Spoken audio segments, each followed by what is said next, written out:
Boysun tumanidagi 4-sonli umumiy o'rta ta'lim maktabi misolida tumandagi 62 ta umumiy o'rta ta'lim maktabi rahbarlari, o'quv ishlari va ma'naviy ma'rifiy ishlar bo'yicha direktor o'rinbosarlari ishtirokida 2026-2027 o'quv yiliga puxta tayyorgarlik ko'rish masalalariga bag'ishlangan o'quv amaliy seminar tashkil etildi.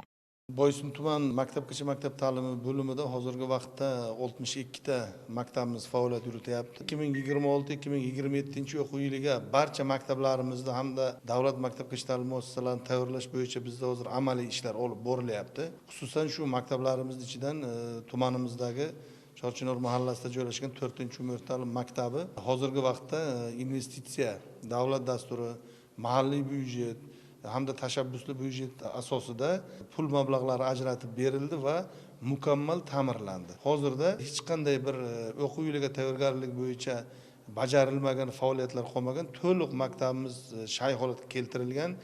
Yangi 1-sinfga o'qiydigan bolajonlarimizni qabul qilib olishga hamda shu o'qiydigan barcha o'qituvchilarimiz bilan birgalikda hamda bo'limda faoliyati bilan yurgizgan holda to'liq shay holatga keltirilgan va yangi o'quv yiliga tayyor holatga keltirilgan. Bu bilan birgalikda qolaversa qolgan maktablarimizda ham ish faoliyatlari davom ettirilyapti. Barchasi yangi o'quv yiliga tayyor holatda keltirilgan. Xudo xohlasa bu yilgi o'quv yilini ham biz ijobiy yutuqlarga boy tarzda o'tkazishni kafolatlaymiz hamda shu yo'nalishlar bo'yicha biz o'zimizni doimiy fikrlarimizni berib boramiz rahbariyatga hamda yuqori tashkilotlarga. Shu bilan birgalikda bugun Boysun tumanidagi 4-umumiy ta'lim maktabida ustozlar forumi boshlanishidan oldin bizda viloyat maktabgacha maktab ta'lim boshqarmamiz tarafidan seminar qo'yilgan.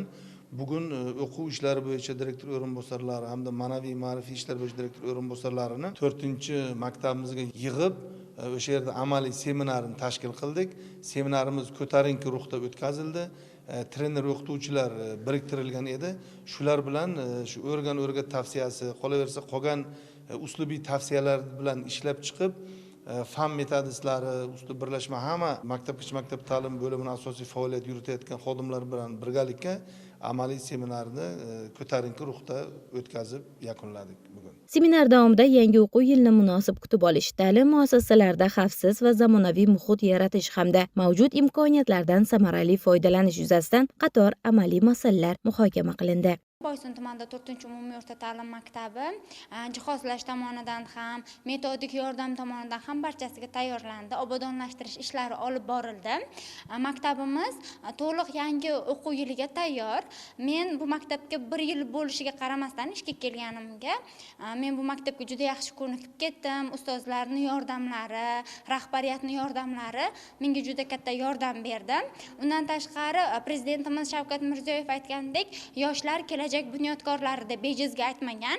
Men yosh bo'lishimga qaramasdan mana shu maktabga keldim va juda ko'p natijalarga erishdim. Bitiruvchi o'quvchilarimiz mana shu yil davomida 5 ta fandan ham imtiyozli milliy sertifikatlar olib, universitetlarga imtiyozli kirishdi. Biz bundan juda mamnun bo'ldik. Yangi o'quv yilida yana ham bundan shijoat bilan ishlashga va'da beramiz. Xususan, ta'lim muassasalarini yangi o'quv yiliga sifatli tayyorlash, mavjud kamchiliklarni o'z vaqtida bartaraf etish, o'quvchilarga zamonaviy va qulay ta'lim muhitini yaratish bo'yicha zarur tavsiya hamda ko'rsatmalar berildi.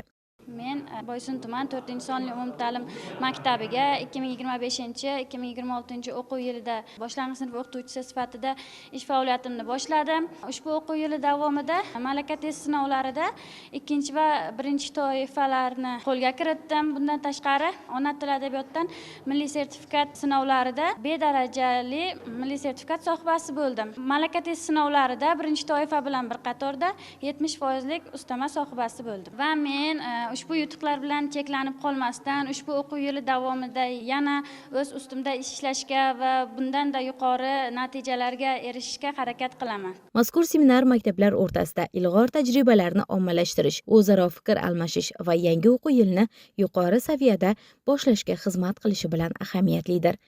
Ayni damda Boysun tumanidagi 4-umumiy ta'lim maktabida 645 nafar o'quvchi tahsil olyapti. 2026-2027 o'quv yilida barcha shart-sharoitlarimizni yaratib, maktabimizni yangi o'quv yiliga tayyor holatda keltirdik. Kelayotgan 1-sinflarimizni kutib olishimizga tayyor holatdamiz. Bunday shart-sharoitlarni yaratib bergan muhtaram prezidentimizga minnatdorchilik bildiramiz. Maktabimizda 9 nafar oliy toifali, 15 nafar birinchi toifali, 15 nafar ikkinchi toifali, 7 nafar mutaxassis o'qituvchilarimiz mavjud. Maktabimiz salohiyati, o'qituvchilarning salohiyati juda yuqori natijalar ko'rsatadi. Seminar yakunida barcha umumta'lim maktablarida tayyorgarlik ishlarini sifatli tashkil etish, aniqlangan kamchiliklarni o'z vaqtida bartaraf etish hamda yangi o'quv yilini yuqori saviyada boshlash yuzasidan mas'ullarga aniq vazifalar va tegishli topshiriqlar belgilab berildi. Muqaddas Panjiyeva, Xolmat Imatlayev, tafsilot informatsion dasturi uchun.